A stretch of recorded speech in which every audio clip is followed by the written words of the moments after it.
Welcome, folks. We're plunging headfirst into the journey of a lifetime, the journey of Ayrton Senna da Silva, a motor racing maestro and a beacon of inspiration. He's a titan in the annals of Formula One history, three-time world champion in 1988, 1990, and 91. Ayrton Senna's name is synonymous with speed, skill, and sheer audacity. This Brazilian driver's career accelerated from karting straight into the fast lane of Formula One, winning the British Formula 3 Championship in 1983 and making his Formula One debut with Toleman in 1984. As we venture into his career, we find Senna moving to Lotus Renault in 1985, where he stormed to victory in 6 Grands Prix over 3 seasons. And then, in 1988, he made the seismic shift to McLaren Honda, steering his way to his first world championship, defeating Alain Prost. The Senna-Prost rivalry, folks, was something of an epic saga, a contest so fierce it's etched into the very soul of the sport. Our hero was a master of the art of qualifying, wielding an uncanny knack for wet weather performance. From 1989 until 2006, Senna held the record for the most pole positions, forever remembered for his record 6 victories at the Monaco Grand Prix. This man, ladies and gents, was in the League of Legends. His aggressive driving style and intense rivalry with Prost steered the course of many a championship. With moments so controversial, they still spark debates amongst fans. But let's not forget, off the track, Senna was more than a racing driver. His charitable works and deep spirituality shone through as he set up the Ayrton Senna Institute, committed to education for underprivileged children in Brazil. It's still up and running today, impacting the lives of millions. His tragic death in 1994, while leading the San Marino Grand Prix, was a tremendous loss, shaking the motorsport world to its very core. His loss triggered significant changes in safety regulations in Formula One, leading to a renewed focus on driver safety. Ayrton Senna's legacy? It's timeless, it's historic.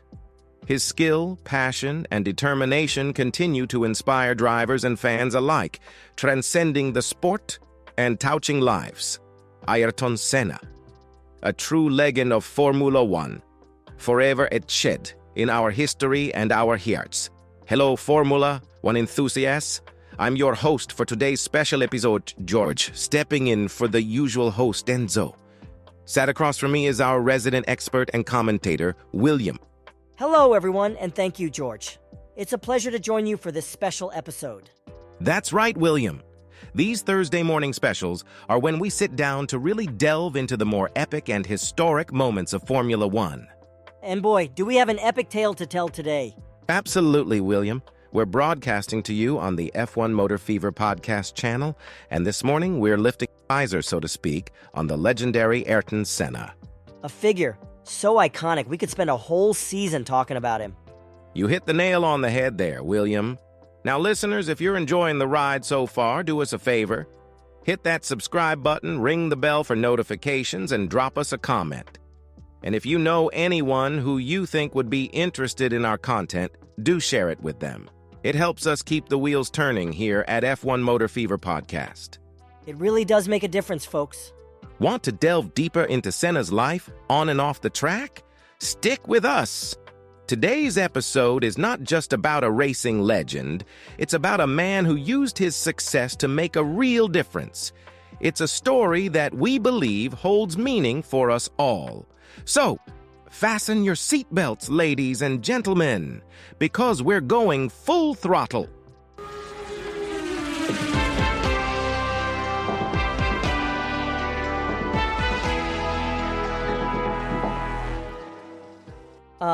I can't help but get a bit nostalgic when we talk about Ayrton Senna.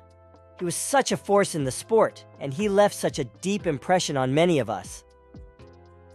I remember when I was just a wee lad in Birmingham, my father had this old telly, and every other Sunday we'd sit down in front of it and watch the Grand Prix. It was our little ritual, you see. Oh, those memories are priceless. They really are. You see, my father, he was a huge Senna fan, and in the late 80s, when Senna was at the pinnacle of his career, my dad and I, we would sit there, eyes glued to the screen, and watch this Brazilian maestro work his magic on the track. It was then that I truly fell in love with the sport. I can see the passion in your eyes even as you speak about it now. Well, Senna had this ability, didn't he? This ability to captivate and to inspire. The way he drove, his style, his grit, it was unlike anything we'd ever seen. And even though I've seen many great drivers since then, for me, Senna will always be the one that lit the spark. He certainly was one of a kind. The world of Formula One hasn't quite been the same without him. Indeed, but his legacy continues. He's inspired generations of drivers, and his story continues to captivate fans around the world. And that's the beauty of it, isn't it? The ability of sport, of Formula One, to create these timeless legends, these stories that we carry with us, stories that inspire us, that make us dream. Now, let's take a step back and look at how this legend was made. Born in São Paulo, Brazil, in the early hours of a Monday morning, Senna came from a well-to-do background. His father, Milton, owned a land and factory, and his mother, Nade, was of Italian and Spanish descent. Yes, and it's interesting to note that his parents nicknamed him Biko. That's right. And even though he showed an early interest in cars and motor racing, he wasn't exactly a natural. In fact, he had quite a bit of difficulty with motor coordination as a young boy, but that didn't deter him, did it? Not in the least. By the age of 7, Senna was already learning how to drive a Jeep around his family's farm and mastering the art of changing gears without using a clutch. And his love for racing really took off when he began go-karting at the tender age of 13. His first kart was actually built by his father, using a small 1-horsepower lawnmower engine. Did you know that? As a matter of fact, I did. And he kept pushing the boundaries despite the challenges he faced. His first race saw him starting on pole position, competing against rivals who were a few years older than him.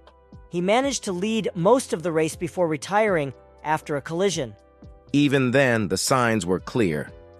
Senna's passion for racing, his determination, and his willingness to push the limits, these were the qualities that made him one of the greatest drivers in the history of the sport.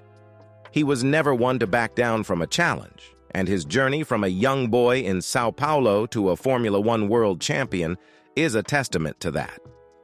Let's dive a bit deeper into Senna's early career. He was rather successful in karting, winning the South American Kart Championship in 1977 and even contesting the Karting World Championship for several years. That's right, and he had an interesting rivalry with Terry Fullerton during that time. Yes, he did. Terry Fullerton, who Senna himself said gave him the most satisfaction to race against due to the lack of money and politics at that level. Now, that's a healthy rivalry if I ever heard of one. Haha, indeed. It's a far cry from some of the rivalries we see in the sport today, isn't it? Haha, can you imagine? No money, no politics, just the pure thrill of racing. That would be a refreshing change. It would, although I do suspect it might be a tad boring for our viewers without a bit of off-track drama. Ha ha ha ha. You might have a point there, William. Moving on, after his stint in karting, Senna made the move to England and had a successful run in the Formula Ford Championships. Yes, although he did have a brief moment of doubt, didn't he? You're referring to the time he announced his retirement from Formula Ford and returned to Brazil under pressure from his parents? That's the one. But as we all know, that retirement was rather short-lived. I mean, who can stay away from the thrill of racing for long, right? Absolutely not Ayrton Senna, that's for sure. Ha ha. Well, that's why he's one of the greatest in the history of the sport. Now, this is where we really dive into the meat of Senna's career, his entry into Formula One. In 1983, Senna had test drives with Williams, McLaren, Brabham, and Toleman. Interestingly, he was faster than any other drivers during his test for Williams, including their reigning world champion Keke Rosberg. Hold on a second, I'm a bit confused. If he was faster than their reigning world champion, why didn't Williams take him on? Well, that's a good question. The thing is, both Williams and McLaren didn't have a vacancy for the 1984 season. Senna was determined to drive that season and wanted to do so on his own terms. So how did he end up with Toleman? Toleman. It was a relatively new team at the time, and they were using less competitive Pirelli tires. Senna made his debut at the Brazilian Grand Prix, where he qualified 17th, but had to retire early due to a turbocharger failure. So his debut didn't exactly go as planned? Not quite, but he didn't let that deter him. In his second race at the South African Grand Prix, Senna scored his first World Championship point. He finished 6th despite suffering severe cramp in his neck and shoulders. He achieved the same result 2 weeks later at the Belgian Grand Prix. Now that's the kind of determination that defines a Formula One legend. Let's continue with the start of Senna's Formula One journey. He faced some issues during his time with Toleman, didn't he? That's right. He had tire issues and a fuel pressure problem, which led to his failure to qualify for the San Marino Grand Prix.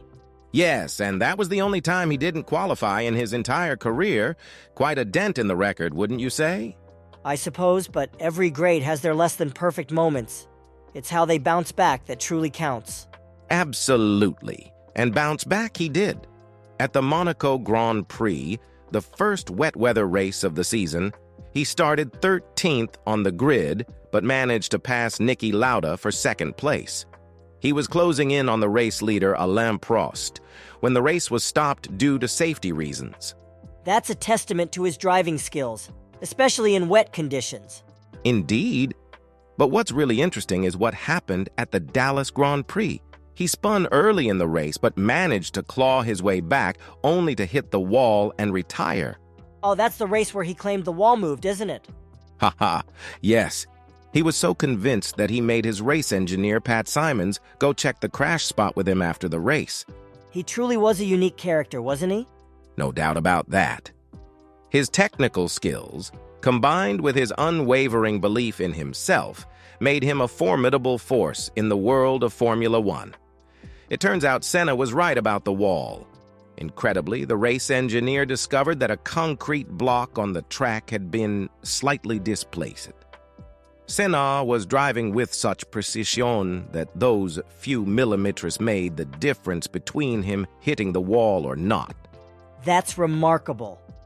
It just goes to show the level of precision and attention to detail he brought to his driving. Absolutely.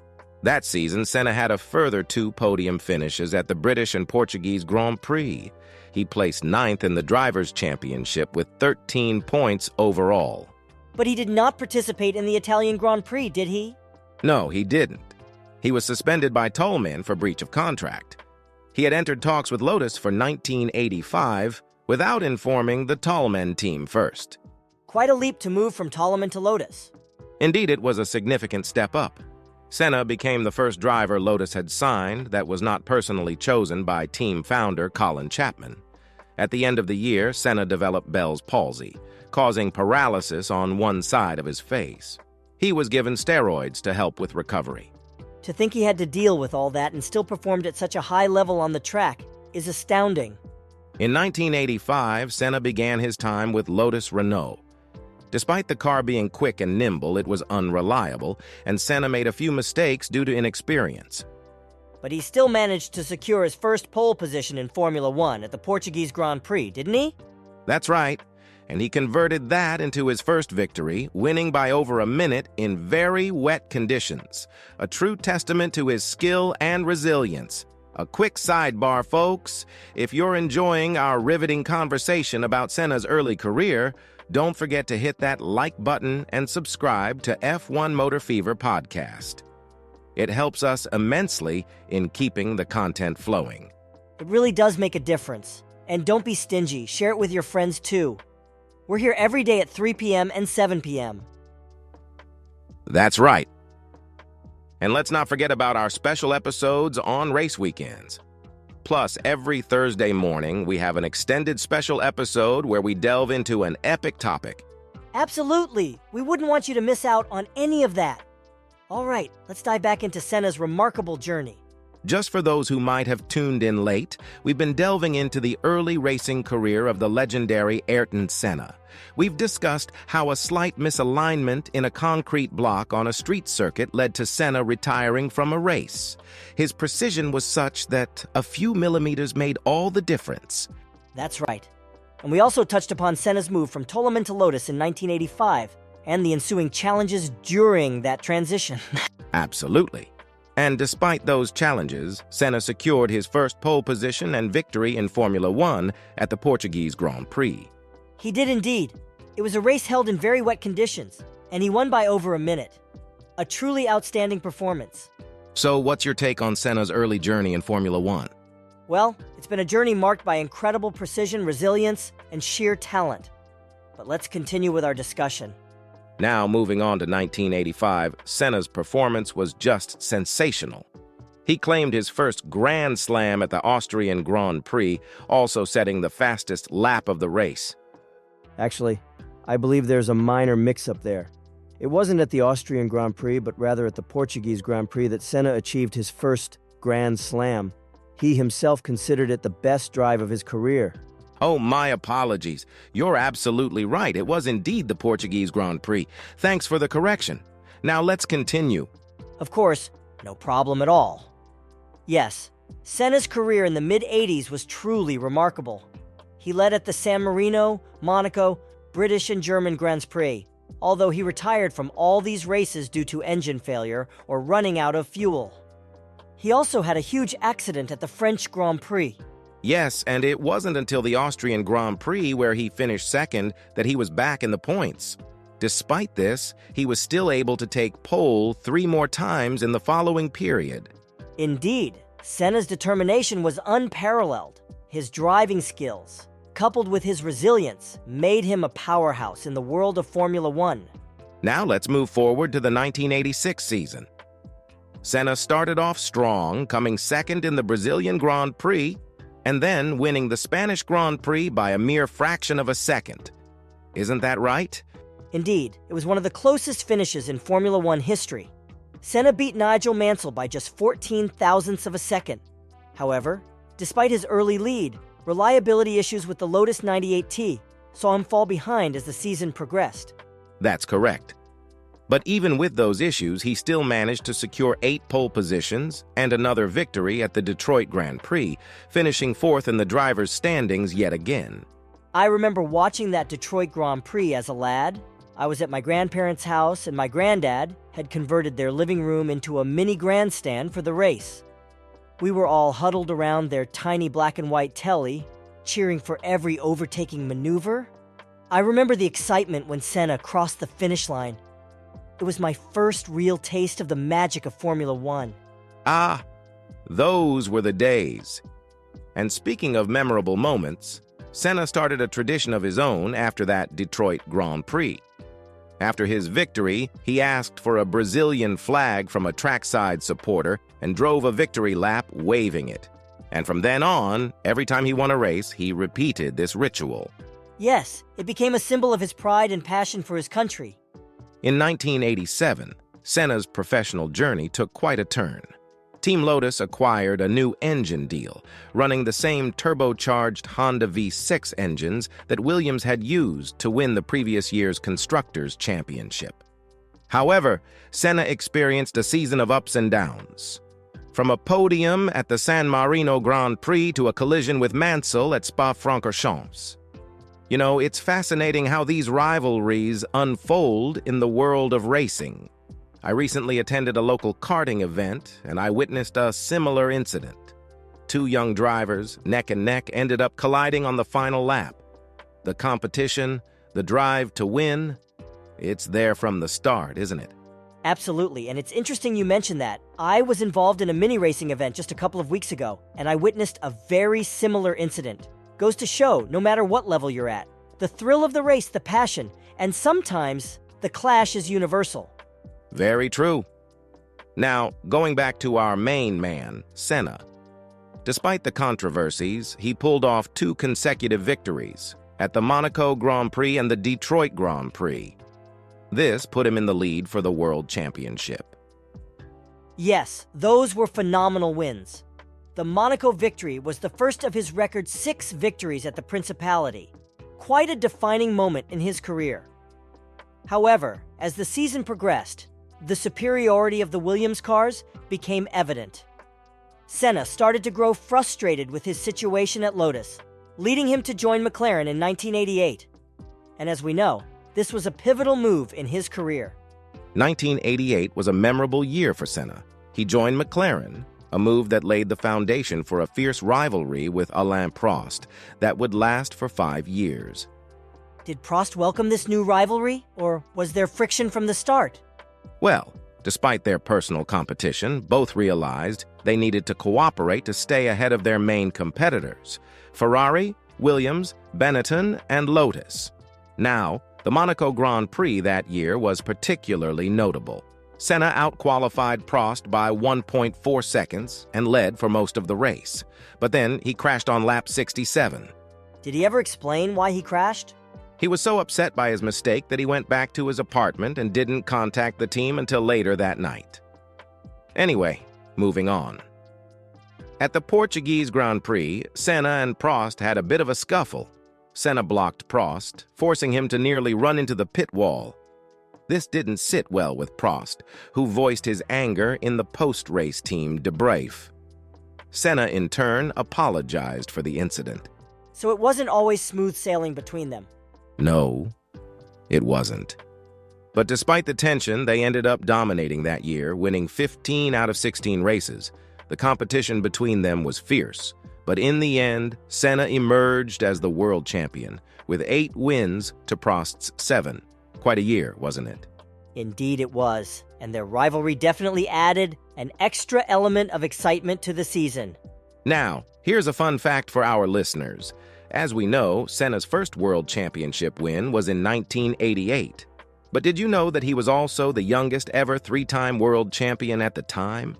He clinched his 3rd title in 1991 at the age of just 31. Quite an accomplishment, don't you think? Absolutely. That's an impressive feat. A testament to his exceptional skill and determination. It's facts like these that remind us why Senna is still so revered in the world of Formula One. Now, folks, let's chat about the Italian Grand Prix at Monza in 1988. With only 2 laps remaining, Senna was leading by 5 seconds over the Ferraris of Gerhard Berger and Michele Alboreto.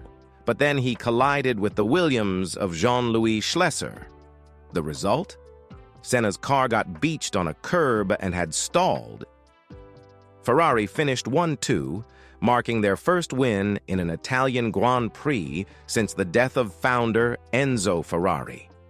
Can you believe that this was the only race McLaren didn't win that year? That must have been quite a shock to McLaren, considering their dominating performance the rest of the season. Absolutely. But despite the setback at Monza, Senna still managed to rewrite the record books in 1988. His 8 wins that season surpassed the old record of 7, held jointly by Jim Clark and Alain Prost. Plus, his 13 pole positions also broke the previous record of 9, held by Nelson Piquet. His performance that season was nothing short of spectacular. Indeed, it was. But things got even more intense the following year. On and off the track, the rivalry between Senna and Prost reached new heights. There was also controversy regarding the Honda engines, with claims of consistent differences to the detriment of Prost. The tension reached boiling point when Senna overtook Prost at the restart of the San Marino Grand Prix. Prost claimed this move violated a pre-race agreement, a claim which Senna denied. Things were certainly heating up, weren't they? That they were. It's evident that their rivalry was more than just on-track competition. It was a full-blown psychological war. Let's fast forward to 1989, folks. Senna started the season with a bang, securing victories in San Marino, Monaco, and Mexico. He led every lap of those races, a feat that remained unbeaten until Sebastian Vettel did the same in 2012. Senna also managed victories in Germany, Belgium, and Spain. However, unfortunate reliability issues and collisions swung the title in Prost's favor. So, despite his early success, Senna had some hurdles to overcome. Indeed. But the real drama unfolded at the Suzuka circuit in Japan. Senna needed to win this race to stay in contention for the title. Prost, however, had a faster start thanks to a clever modification to his car. He removed the gurney flap, which reduced the aerodynamic downforce, making his car faster on the straights but slower through the corners. A risky move, I presume? Yes, but it made the car harder for Senna to pass on a circuit that was already challenging. On the 46th lap, Senna tried to overtake Prost at the last chicane, but the two collided and slid to a halt. Prost left the race, while Senna urged for a push start. Got his car's nose replaced in a pit stop, rejoined the race, overtook Alessandro Nannini, and won the race. But didn't he get disqualified after this? You're correct. Senna was disqualified for getting a push start, cutting the chicane after the collision with Prost, and crossing into the pit lane entry, which wasn't part of the track. In the aftermath, Senna was heavily fined, his racing license temporarily suspended, and he publicly criticized the FIA and its then-president, Jean-Marie Balestre, whom he blamed for his disqualification. Quite a controversial season, then. And it's clear that the rivalry between Senna and Prost was about more than just racing. Moving ahead to 1990, with Prost having left McLaren for Ferrari, Senna found himself with a new teammate, Austrian driver and friend Gerhard Berger. Senna took a commanding lead in the championship that year with 6 wins, 2 second places, and 3 thirds. Among the highlights were the opening round in Phoenix, where he battled for the lead with Jean-Alizé's Tyrrell, and in Germany, where he fought Benetton driver Alessandro Nannini for the victory. I remember that season.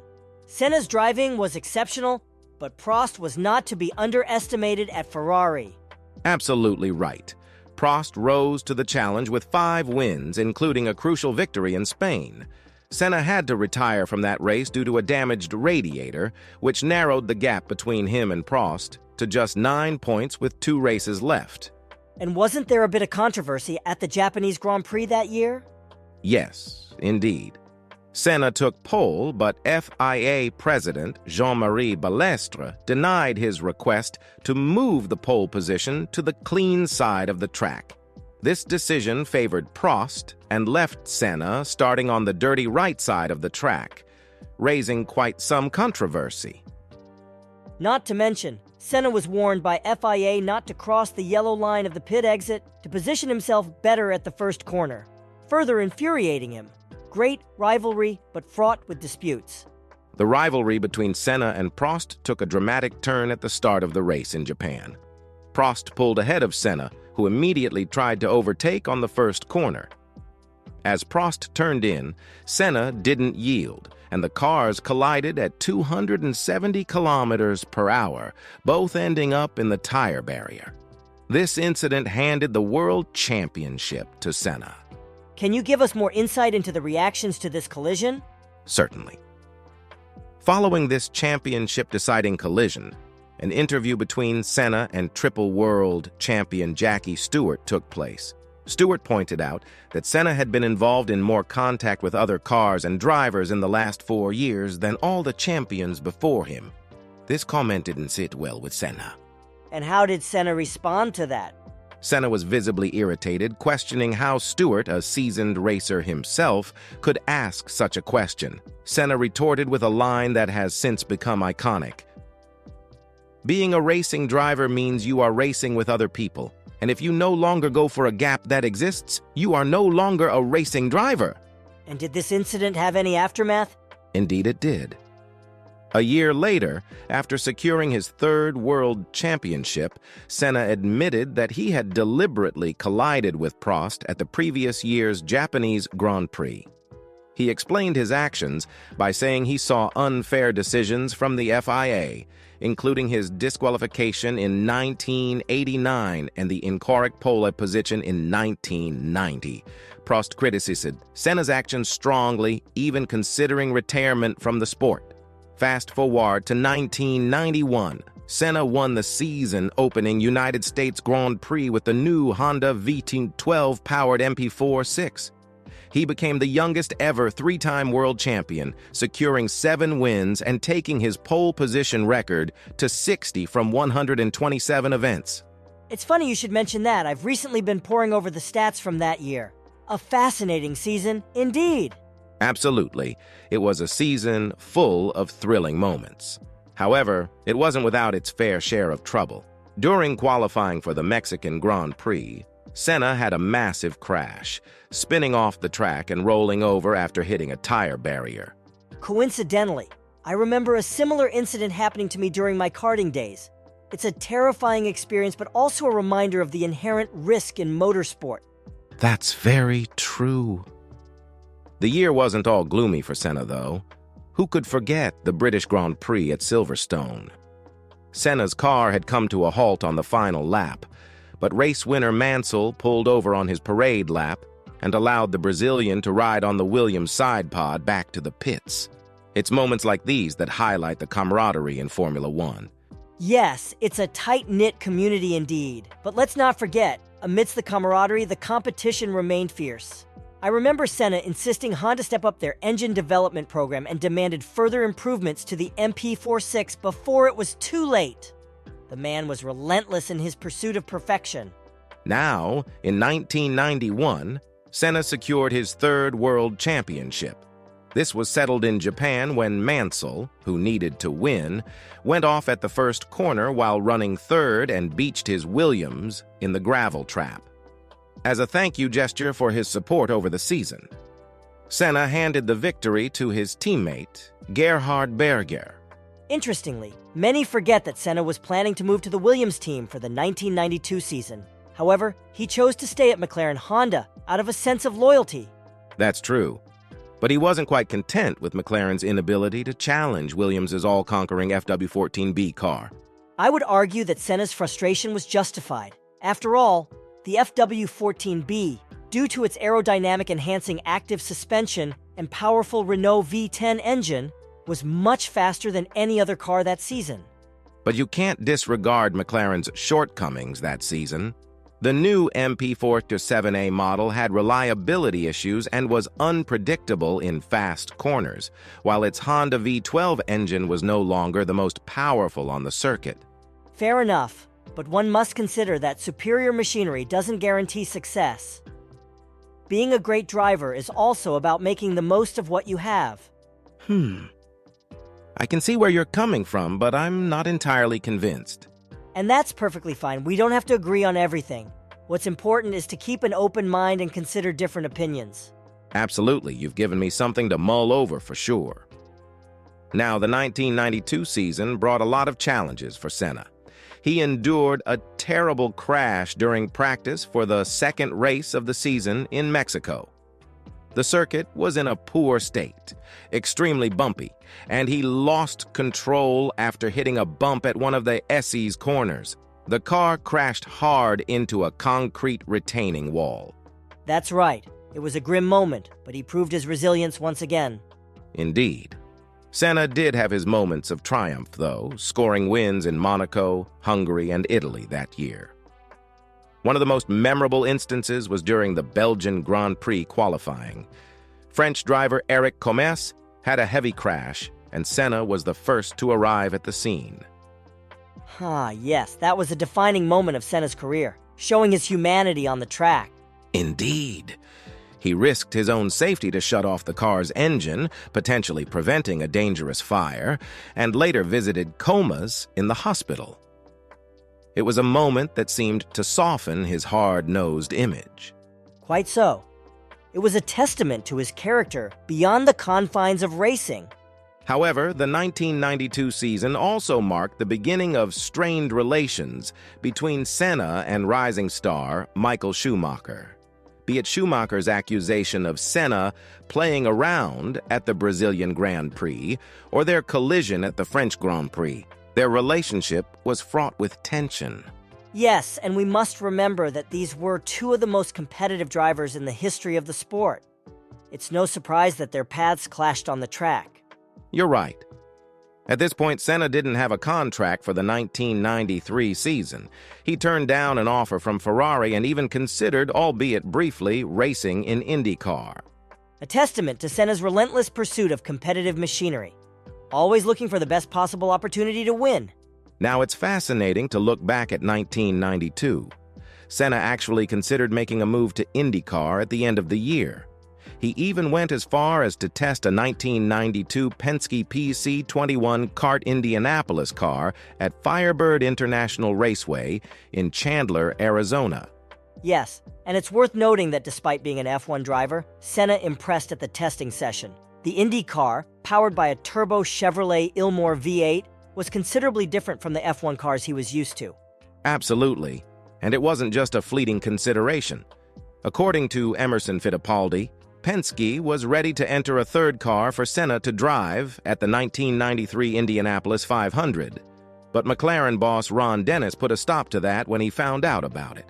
It's interesting to speculate what might have happened if Senna had competed in IndyCar, but let's not forget, he was still a force to be reckoned with in Formula One. He won the 1993 European Grand Prix in what many consider one of the best drives of his career.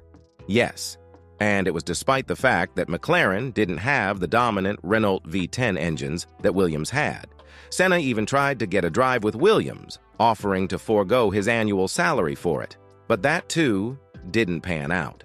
All these factors illustrate Senna's unwavering desire to compete at the highest level, regardless of the machinery at his disposal. It's one of the attributes that set him apart. Yes, but you've got to remember that he was operating in a very different era. The sport has changed significantly since then. True, but that doesn't diminish Senna's achievements. In fact, it makes them even more remarkable. You've certainly given me something to think about. I'm not completely convinced, but I'll definitely ponder over it. That's all I ask. It's important to keep an open mind and to consider different perspectives. Now, the 1992 season was riddled with strife and controversy for Senna. As we were saying, he had attempted to get a drive with Williams, but his former teammate at McLaren, Alain Prost, was set to return to F1 and fill one of the vacant Williams seats. That's correct. And as we've mentioned before, Senna and Prost had a rather turbulent history. Well, turbulent might be an understatement. Prost used his veto power to freeze out Senna, forcing him to remain at McLaren for what was effectively a lame duck season. And it's worth noting that Senna had a much higher chance of winning the championship in 1993, making this move particularly frustrating for him. Oh yes, it was a source of great frustration. Senna even went as far as to call Prost a coward during a post-race press conference. A demonstration of the high stakes and the heated personal dynamics at play in the sport. Absolutely. And McLaren was forced to take a customer supply of Ford V8 engines, which were 2 specifications behind that of Ford's then factory team, Benetton. Despite this, Senna agreed to stay with McLaren, but only on a race-by-race basis instead of a full-year contract. It was a decision that highlighted Senna's commitment to compete at the highest level, even amid such challenging circumstances. And compete he did. In the opening race in South Africa, Senna finished in second place after surviving a collision with Schumacher. Quite a feat considering the circumstances, wouldn't you agree? Definitely. It proves that a true champion can always find a way to overcome adversity. Now, let's talk about the 1993 season.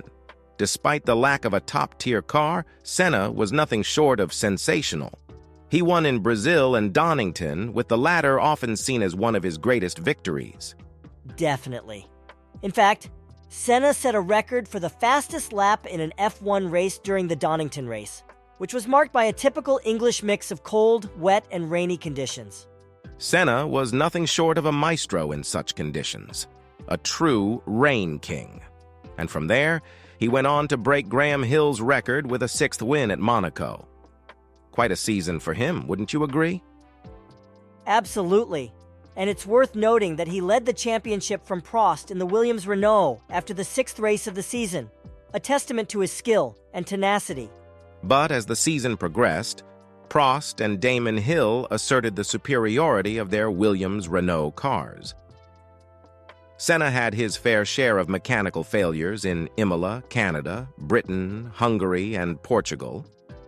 Yes, but he struck back with a win in the penultimate race of the season in Japan, which was marked by a rather heated incident involving Jordan's rookie Eddie Irvine.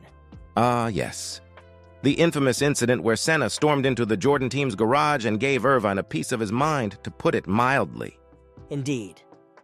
It resulted in a 2-race suspended ban for Senna, which was eventually lifted after a discussion between him and the president of the FIA. The decision to lift the ban did create quite a stir back then, didn't it? Yes, it certainly did, but let's not forget, the season concluded with Senna's 41st and last F1 career win in Australia, a fitting end to a tumultuous season. Absolutely. A season to remember, indeed. Let's move on to the 1994 season, when Senna was finally able to join Williams after Prost's retirement. Yes, indeed. And this move brought along a new sponsor for Williams, Rothmans International. Senna was one of their first drivers in the familiar white and navy livery. But the rule changes for that year had banned active suspension, traction control, and ABS. The new Williams FW16 car lacked the superiority of its predecessors, and Senna found himself in close competition with Schumacher's Benetton. I remember Senna expressing his discomfort with the handling of his car, stating that he had a very negative feeling about driving it on the limit. Yes, he even predicted that it was going to be a season with lots of accidents and feared that something really serious might happen. Very prophetic words indeed. The first race of that season was at Interlagos in Brazil. Senna took pole position and an early lead, but Schumacher was never far behind. Schumacher took the race lead after passing Senna in the pits. Senna was pushing hard for a win but spun out of Johnson corner on lap 56, stalling his car, and had to retire from the race. Then came the inaugural Pacific Grand Prix at Ida, where Senna again claimed pole position. Quite a start to the season despite the challenges, and a testament to Senna's determination and skill. Wouldn't you agree? Absolutely, mate. It goes to show that even amidst adversity, Senna's resolve was unshakable, quite remarkable. Moving on to the second race of the 1994 season, Senna was once again hit with misfortune. Yes, after being overtaken by Schumacher at the first corner, he was hit from behind by Mika Häkkinen, and then his race prematurely ended when Nicola Laurini's Ferrari collided with his Williams. Not the best start to the season for Senna, having failed to finish or score points in the first 2 races. He was trailing Schumacher by 20 points in the Drivers' Championship. As we know, on the occasion of the 20th anniversary of Senna's death, Ferrari president Luca Cordero di Montesemolo revealed that he had had a discussion about a future Ferrari engagement with Senna. Indeed, it's interesting to consider what might have been had that come to pass. The 1994 season was marked by sweeping changes to the rules, wasn't it? Certainly. Electronic driver aids were banned, which caused a lot of controversy and suspicion. Senna himself was quite vocal about his suspicions regarding the Benetton team's alleged use of a banned traction control system. Absolutely. And it was this suspicion that led him to watch the cars complete the race at the Pacific Grand Prix from the first corner after his retirement, rather than returning to the pits. The season concluded at the Australian Grand Prix in Adelaide. Schumacher won the Drivers' World Championship title, but not without controversy, due to his collision with Damon Hill, Senna's teammate. A rather dramatic and tumultuous season, wouldn't you say? Oh, definitely.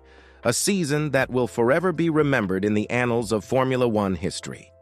We now come to a difficult part in the story of Ayrton Senna, the 1994 San Marino Grand Prix. Yes, it was held on the Autodromo Enzo Adino Ferrari circuit in Imola, Italy. Senna, who had not finished the 2 opening races of the season, declared that this was where his season would start, with 14 races left to win the title. However, the event was marked by peril right from the get-go.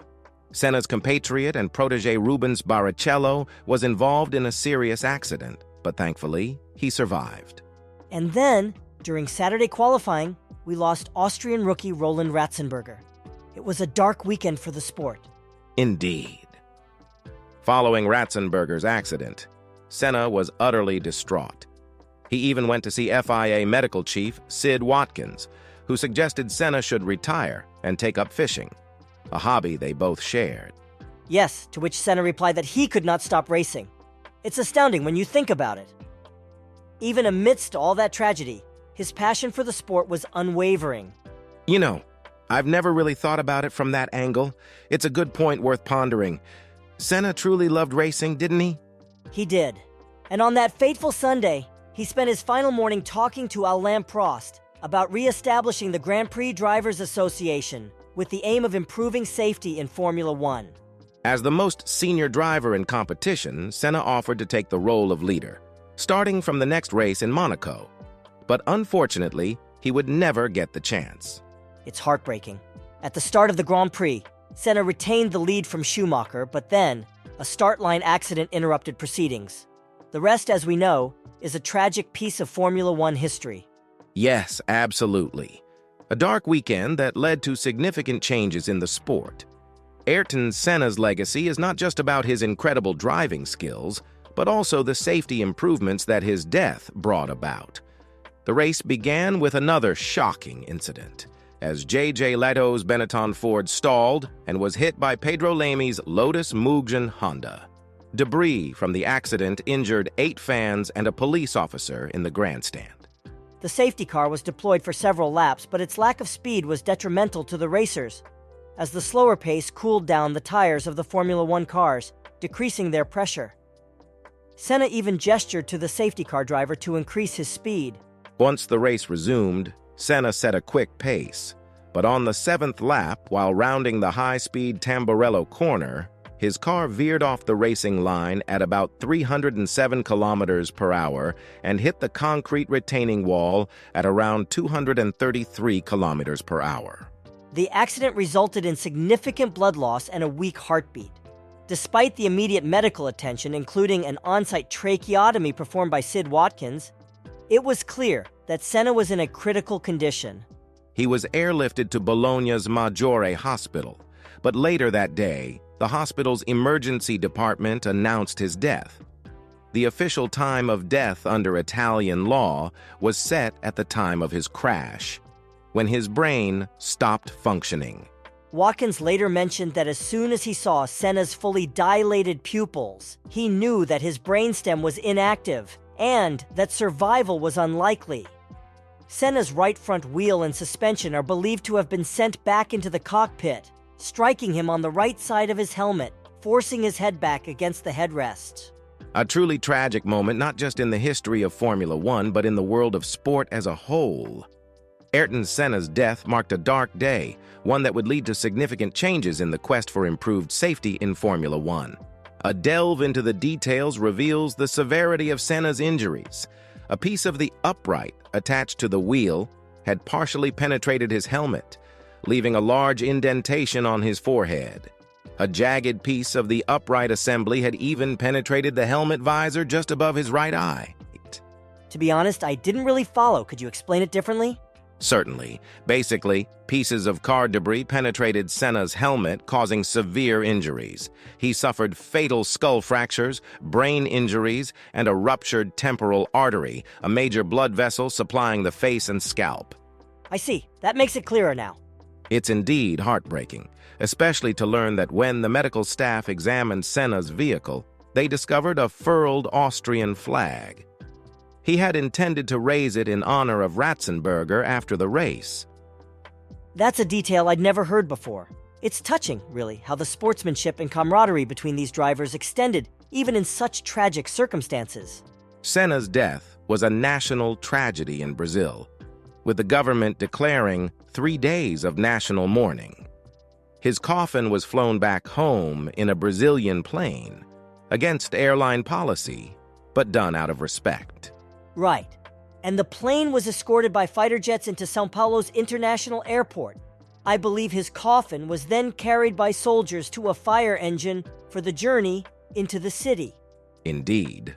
Over 500,000 people flocked to the streets of São Paulo to offer him their salute.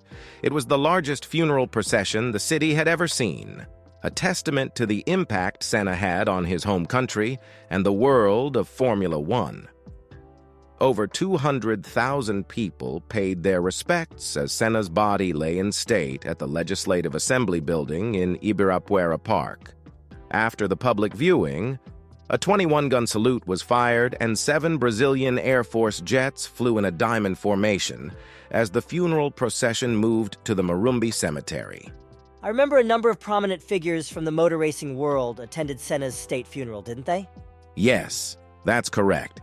Team managers like Ken Tyrrell, Peter Collins, Ron Dennis, and Frank Williams, and drivers such as Gerhard Berger, Damon Hill, Rubens Barrichello, amongst others, were there. In fact, some of these drivers were pallbearers. I see. But I seem to recall that not everyone could bear to attend. Is that right? Indeed, Sid Watkins and Joe Ramirez, the McLaren team coordinator, were too grief-stricken to attend. There were also some altercations that resulted in certain figures, like Bernie Ecclestone not attending. To be honest, I didn't really follow. Could you explain it differently? Certainly, Watkins and Ramirez were too overcome with grief to face attending the funeral. Meanwhile, Ecclestone had a misunderstanding with Senna's brother at Imola, and this led to Senna's family not permitting him to attend the ceremony. I get it now. It was a difficult time for everyone involved in the sport. Absolutely. And it wasn't only in Brazil. The scene at the Tokyo headquarters of Honda, where McLaren Honda cars were typically displayed after each race, was filled with floral tributes after Senna's death, a testament to his worldwide adulation. He had a special relationship with the company founder and was beloved in Japan, where he enjoyed a near-mythic status. Moving on to the next race at Monaco, the FIA decided to leave the first two grid positions empty. They were painted with the colors of the Brazilian and the Austrian flags, a fitting tribute to Senna and Ratzenberger. A touching tribute indeed, but Senna's death also had legal repercussions, didn't it? Yes, that's right. Italian law requires that accidents resulting in a fatality must be investigated for any criminal culpability. So Senna's death was the subject of criminal proceedings in Italy, with key members of the Williams team investigated and charged with manslaughter. And what was the outcome of that investigation? Well, the original trial ended in acquittals on the grounds that the prosecution had failed to prove its case. However, in 2007, the Italian Supreme Court of Cassation determined that the accident was caused by a steering column failure, a result of badly designed and badly executed modifications. The responsibility for this fell on Patrick Head for omitted control. But as I recall, he was never arrested, was he? That's correct. Because the Italian statute of limitation for manslaughter is 7 years and 6 months, and the final verdict was pronounced 13 years after the accident, Head was never arrested. It's a complex affair, isn't it? Very much so. On a lighter note, outside of Formula One, Senna didn't participate in many other forms of motorsport. However, he did win the Saloon exhibition race to celebrate the opening of the new Nürburgring in 1984. He also participated in the Nürburgring Race of Champions that same year, where all drivers competed in identical examples of the then-new Mercedes 190E2. Quite an accomplished driver, wasn't he? Indeed, a remarkable talent and a huge loss to the world of motorsport. In the same year he won the Saloon exhibition race, Senna took part in a race involving several past and present Formula One drivers, including Sterling Moss, Jack Brabham, Denny Hume, and Alan Jones. They were all driving identical touring cars. Senna took the lead in the first corner of the first lap, winning the race ahead of Niki Lauda and Carlos Reutemann. A true master of his craft, wasn't he? Absolutely. Senna was noted as saying, "Now I know I can do it," after that race.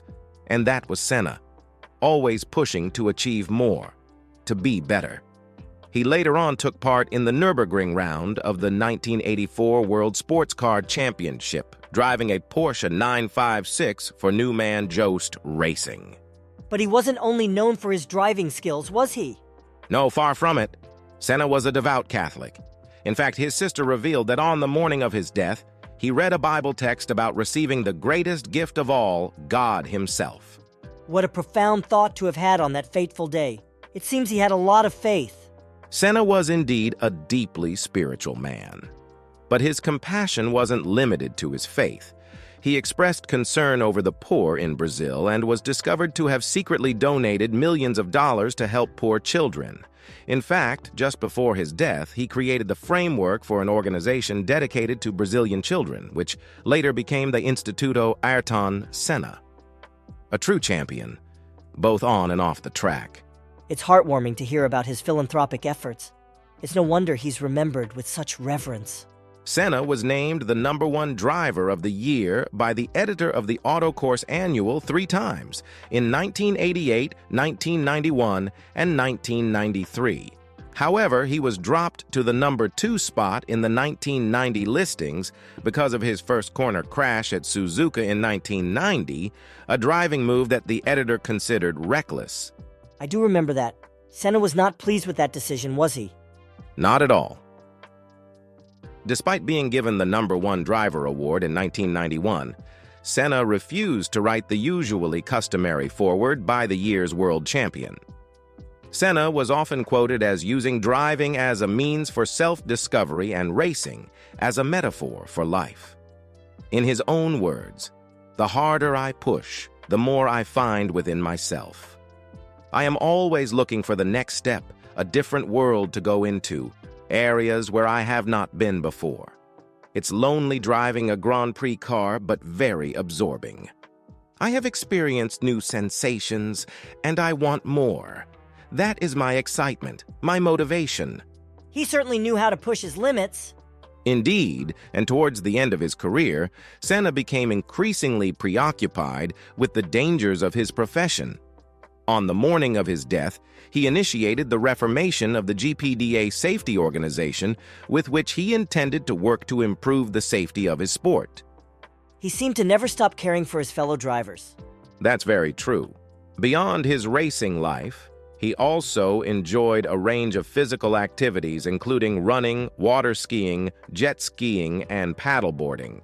And when it came time to unwind, he had several properties to choose from, including an organic farm in Tatuí, Brazil, a beach house in Angra dos Reis, Brazil, an apartment in Sao Paulo, Brazil, an apartment in Monaco, an estate in Sintra on the Portuguese Riviera, and a house in Algarve, Portugal.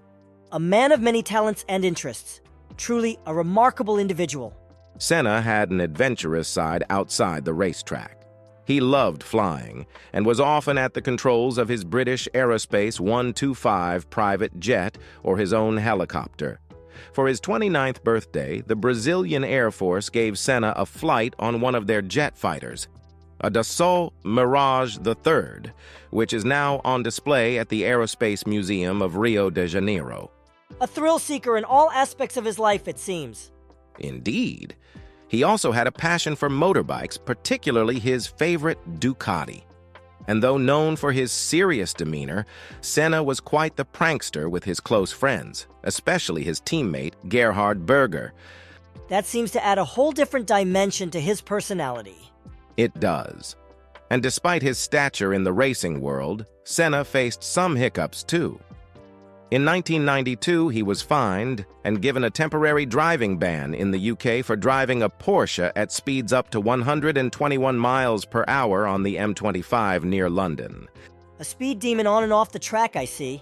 As for his personal life, Senna was married to Lilian de Vasconcelos Souza in 1981, but they divorced just a year later. Vasconcelos said that racing was Senna's first passion, and there was nothing more important in the world for him. Not family, not his wife, nothing. A man truly devoted to his craft. Yes, and after his divorce, Senna courted Adriane Yamin, daughter of an entrepreneur from Sao Paulo. They were briefly engaged, but the relationship was broken off by Senna in late 1988. A fascinating life, both on and off the track. Senna's personal life was just as intriguing as his career in racing. He had relationships with several high-profile women, including Brazilian TV star Xuxa, Christine Ferraccio, American model Carol Alt, and models Marjorie Andrade and Elle Macpherson. At the time of his death, Senna was in a relationship with Brazilian model and later TV personality, Adriane Galisteu. Quite the socialite, wasn't he? He certainly was. But not all stories were smooth sailing. There was a claim made by a former model, Edelaine de Barros, who alleged she had a child with Senna. The child was born weeks after Senna's death, but DNA tests later proved that he was not the father. That must have been a hard time for his family. No doubt. In his early years in Formula One, Senna was the subject of a smear campaign orchestrated by Nelson Piquet, which included claims about his sexuality and his failed marriage. Senna himself stated in a Playboy interview that he lost his virginity at the age of 13. And in a twist, he insinuated he had a relationship with Piquet's future wife. Well, that's quite the revelation. It is indeed. Now, let's shift gears a bit. Did you know that Senna's nephew, Bruno Senna, also had a stint in Formula One? Bruno raced in Formula One between 2010 and 2012, including for the Williams team. Senna had high hopes for his nephew, once saying, "If you think I'm fast, just wait until you see my nephew Bruno." That's a lovely legacy to leave behind.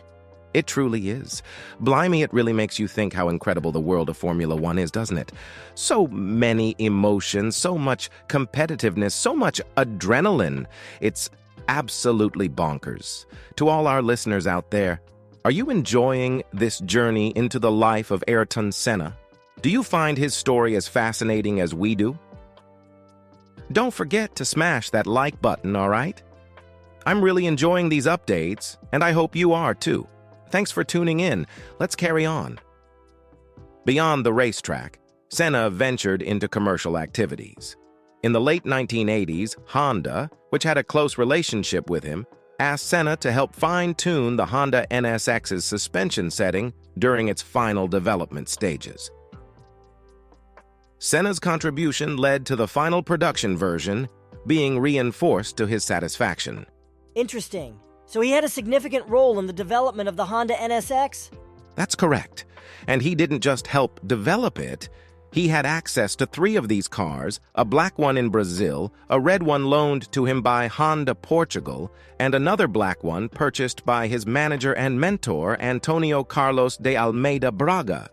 He also appeared in commercials for the 4th-generation Honda Prelude. Sounds like his influence extended beyond the track and into the automotive industry. Indeed. And his involvement with the automobile industry didn't stop there. Senna was also instrumental in bringing Audi cars into his native country. Audi entered Brazil in 1994 via Senna's company, Senna Import.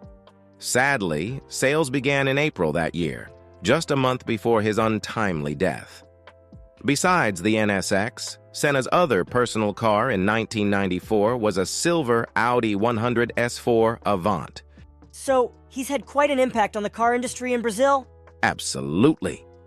And apart from his ventures in the automotive industry, Senna developed his own merchandise brand represented by a logo with a double S, after his full surname, Senna da Silva. The logo is meant to represent an S chicane on a racing circuit. The Senna brand was used for a variety of products including apparel, watches, bicycles, motorcycles, and boats.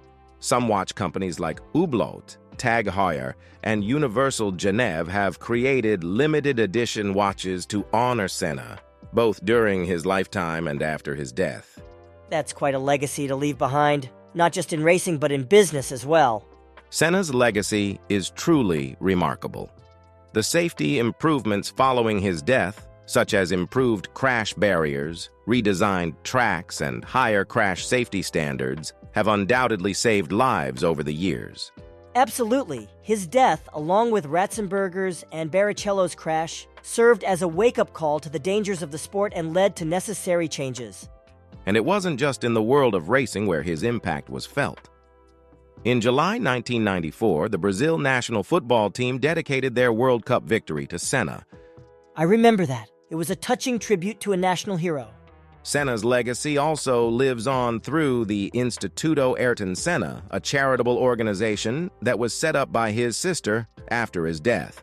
The foundation has invested nearly $300 million over the last 12 years into social programs for children and teenagers from low-income backgrounds.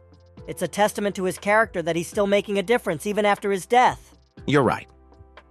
So, what are your thoughts on everything we've discussed thus far? It's a bittersweet but remarkable story. Senna was a man who lived life in the fast lane, both literally and metaphorically. His brilliance on the track was matched by his kindness and generosity off it. His legacy continues to inspire, not just in the world of Formula One, but also in society at large. The safety improvements made in the sport and his charitable work continue to impact lives to this day. Well said. Senna was, and continues to be, a true inspiration. Let's now move on to the influence Senna had on his home country and the world is quite evident. The Senninha, or Little Senna, cartoon character, was born in the early 90s and was another means by which Senna extended his role model status in favor of Brazilian children. Quite charming. A cartoon character, you say? That's right. Moving on. In his home country of Brazil, the main freeway from the international airport to São Paulo and a tunnel along the route to the heart of the city are named in his honor. There's also one of the most important freeways of Rio de Janeiro named after Senna, the Avenida Ayrton Senna. A portion of the Interlagos circuit in São Paulo is named the Senna Esse Chicane in his honor. That's a fitting tribute. Indeed, his influence wasn't just confined to Brazil. In the English town of Reading, Berkshire, where Senna lived for a short period of time, a street in the suburb of Tilehurst was named after him. A global tribute indeed. Yes, and in April of the year 2000, Senna was inducted into the International Motorsports Hall of Fame. The same year, the UK public also voted Senna's opening lap of the 1993 European Grand Prix as the 43rd on the list of the 100 greatest sporting moments. A well-deserved recognition, I must say.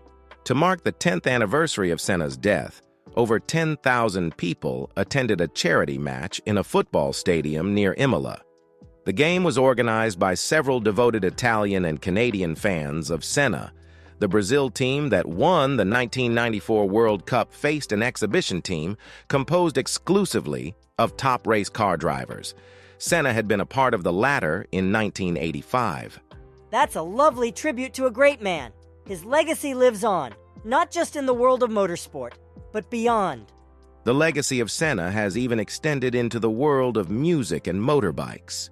He has been the subject of several songs, either wholly dedicated to him or simply referring to him, by the likes of Italian singer-songwriter Lucio Dalla, rock band The Rock Alchemist, jazz pianist Kim Pensil, and more. And really? I didn't know that. yes, indeed. And it doesn't stop there.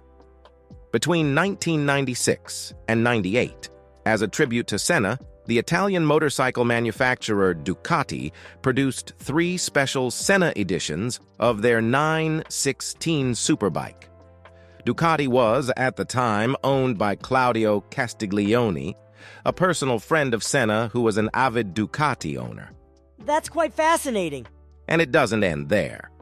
In 2013, Ducati also released a special edition of their new top-of-the-range sport bike, the 1199 Panigale S Senna. And in 2014, the Instituto Ayrton Senna commissioned a commemorative Vespa that was auctioned for charity. Astonishing. His influence is truly widespread. I couldn't agree more. It's quite astonishing how Senna's legacy extends beyond the world of Formula One, isn't it? Absolutely. His influence and legacy are truly remarkable and far-reaching. Ever since the first season after Senna's tragic death, every Williams F1 car displayed a small S logo on its nose to honor their former driver and in support of the Instituto Ayrton Senna. That's a touching tribute. However, in February of 2022, the S logo was removed from the livery of the Williams FW44, the team's first car to have been developed wholly under new owners, Doralton Capital. That's quite a significant change. What was the reason behind it? Team principal Jost Capito stated that the team wanted to move on in the future and stop reminding its drivers of Senna's fatal accident. They are planning to open a new space fully dedicated to the Brazilian driver in Williams's own museum instead. That's a thoughtful way to honor his memory, keeping it alive while moving forward. Absolutely. Senna's legacy also extends to various motorsport circuits where sections of their tracks have been named after Senna, like the Adelaide Street Circuit in South Australia, Circuito de Jerez in Spain, Hockenheimring in Germany, and many others. His influence extends far and wide, doesn't it? It does. In fact, he has been voted the best driver of all time in various motorsport polls, including F1 Racing Magazine's 2004 poll and German newspaper Bild am Sonntag's poll of current drivers in 2010. It's clear that his legacy lives on. His talent and charisma were truly unmatched. I read an interesting article about this very topic on the 10th of September, 2023. It was on Pastabin, a popular site for sharing plain text, and the author chose to remain anonymous. Are you familiar with this site? Yes, I am. It's a useful platform for sharing and accessing information. However, as with any source, it's important to cross-reference the information. Absolutely. Now, back to our main topic. In 2009, a poll of 217 current and former Formula One drivers conducted by Autosport magazine named Senna as the greatest Formula One driver who ever lived. He also topped a BBC Sport poll in 2012, voted as the greatest Formula One driver of all time. That's not surprising at all. I remember hearing a rumor that there are plans to rename the Interlagos circuit in São Paulo to Autódromo Ayrton Senna. It seems fitting, considering his immense contributions to the sport. Hold on a minute, that's not accurate. While it's a nice thought, there have been no official announcements about renaming the Interlagos circuit. It's vital we verify our information from reliable sources, such as the official Formula One website or the Bandeirantes television channel, the official Formula One broadcaster in Brazil. Oh, my apologies. I must have been mistaken. I'll be sure to verify my information next time. No worries. It's a good reminder for all of us about the importance of fact-checking. Let's move on now, shall we? Ayrton Senna's influence extended beyond the world of Formula One. In October 2013, a PlayStation 3 bundle with Gran Turismo 6 was released, dedicated to his memory. Some of the proceeds from the bundle were donated to support the Instituto Ayrton Senna, or IAS.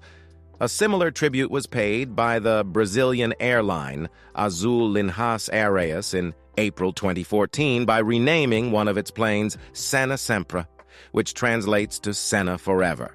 Can you give some more examples of how his legacy has been honored? Certainly. In March 2014, during the Brazilian Carnival celebrations, the samba group Unidos da Tijuca paid tribute to Senna. They showcased a replica of his McLaren car, along with other speed-related characters like Sonic the Flash and Usain Bolt. Their parade even won the Best Parade trophy that year.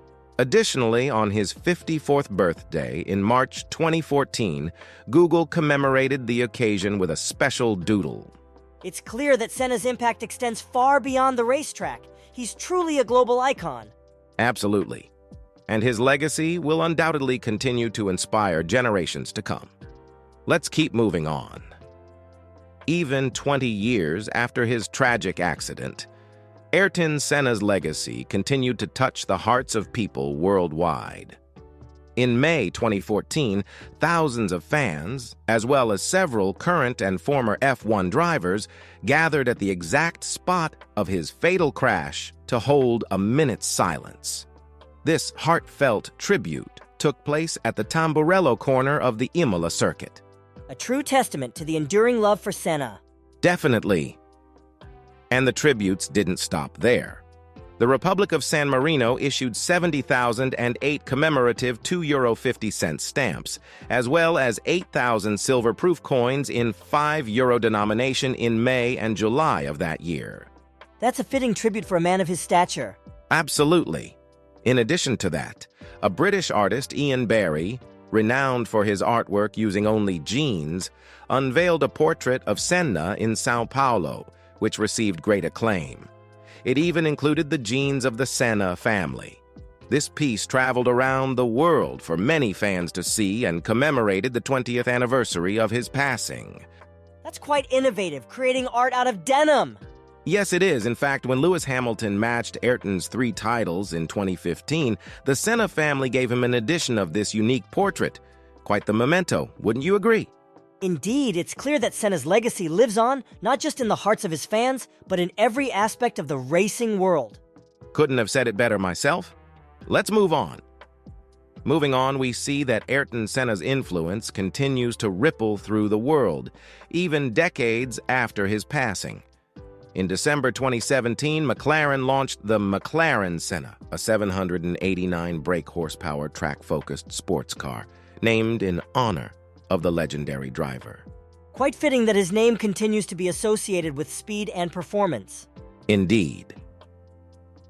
Around a year later, in October 2018, Nike and Corinthians partnered with the Ayrton Senna Institute to unveil a collection inspired by the Lotus team's color scheme. This collection was meant to honor Senna and celebrate the 30th anniversary of his first world title. It's astounding to see how his influence extends even into the world of fashion and apparel. Very true. And the tributes don't stop there. Fast forward to May 2019, a sculpture of Senna by British artist Paul Oz was unveiled in Barcelona, marking the 25th anniversary of his passing.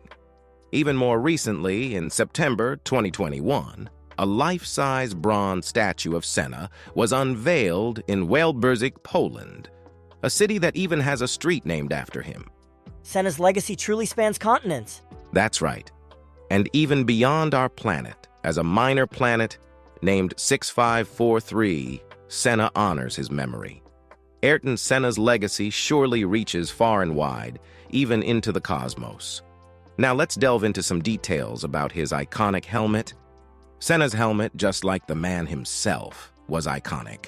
Throughout his career, it underwent a few changes, mostly in terms of its color scheme and sponsorship, but its core design remained largely consistent. Quite right, maintaining the signature yellow background with green and blue stripes.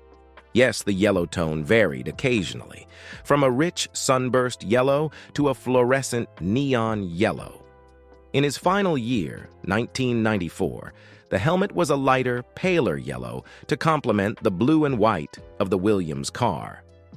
He also used different helmet brands throughout his career, starting with Bell, then Honda's own Rios brand, followed by Shoei, and finally returning to Bell in his last year. It seems that the helmet, like Senna, had its own journey. True. Moving on, other racers have paid tribute to Senna by incorporating elements of his helmet design into their own. His nephew Bruno, for instance, sported a modified version of his helmet design during his own Formula One career. The design was similar, but with a few personal touches, like an S-shaped stripe instead of a straight one. That's a touching tribute from one racer to another, or rather, from a nephew to his uncle. Indeed.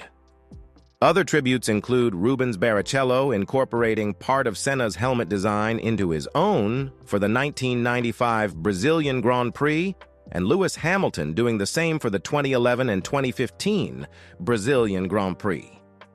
Even outside of motor racing, Brazilian cyclist Murilo Fischer donned a helmet based on Senna's design during Stage 11 of the 2015 Giro d'Italia. Senna's influence is truly far-reaching, isn't it? It's as if his spirit continues to race, even today. And the tributes to Senna continue to this day. For instance, at the 2020 Emilia-Romagna Grand Prix at Imola, Pierre Gasly wore a special helmet featuring Senna's colors and the Senna Sempre, which translates to Senna Forever, badging on top. An apt phrase. Senna's legacy does indeed seem to be forever. His impact on Formula One and the world at large is immeasurable. Agreed, his spirit continues to inspire and influence, not only racers but also fans worldwide. It's a testament to the kind of person he was and the legacy he has left behind. Thanks for tuning in to F1 Motor Fever Podcast today. We've just taken a deep dive into the iconic life and career of Ayrton Senna, exploring not just his victories and challenges, but also the ripple effect his legacy continues to have on Formula One. If you've enjoyed our journey, don't forget to subscribe, turn on notifications, drop a comment, and share this episode with your friends. Trust me, it makes a world of difference to us. Oh, and don't forget to tell your mates about this episode at the pub tonight. Who knows, you might just win a pint with some of the trivia we've shared today. Also, stay tuned for more thrilling episodes every day and make sure not to miss our special episode coming up on Thursday morning. Oh, and a big shout out to Enzo. You're going to love this episode, mate. Absolutely. Thank you, everyone. We can't wait for you to join us on our next episode. Remember, George and William Turner. Pedal to the metal, keep your gaze on the road. Our channel's content is pure gold. See you next time.